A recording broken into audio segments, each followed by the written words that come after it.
মুখ্যমন্ত্রী মমতা বন্দ্যোপাধ্যায়ের প্রশাসনিক সভায় যোগ দিতে আসা বাস ও মুরগি বোঝাই ম্যাটাডোরে মুখোমুখি সংঘর্ষ। আহত প্রায় 12 জন। আহতদেরকে বিশ্বনাথপুর হাসপাতালে চিকিৎসাধীন। আটক ম্যাটাডোরের চালক ও খালাসি। হাবড়ায় মুখ্যমন্ত্রী মমতা বন্দ্যোপাধ্যায়ের প্রশাসনিক সভায় যোগ দিতে একাধিক বাস দেগঙ্গা থেকে হাবড়ার উদ্দেশ্যে রওনা দেয়।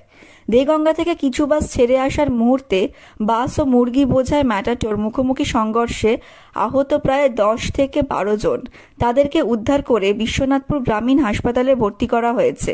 এর মধ্যে একজন গুরুতর অবস্থায় থাকায় তাকে বারাসাত হসপিটালে ভর্তি করা হয়। বাসে থাকা যাত্রীদের বক্তব্য, মদ্যপ অবস্থায় ম্যাটাডোর চালক ছিলেন। সরাসরি বাসে এসে ধাক্কা। সকালে আজকে যে মমতা বন্দ্যোপাধ্যায়ের যে প্রোগ্রাম আছে, মানিপুরে যে প্রোগ্রাম আছে, সেখানে যাওয়ার জন্য বিভিন্ন বাস যাচ্ছিল আমাদের পঞ্চায়েত কর্মী।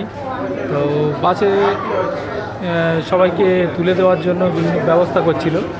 হঠাৎ করে একটা পোলট্রির গাড়ি এসে তার লুকিং গ্লাসটা মাথায় লেগে যায়, যার ফলে একটু চোট পায়।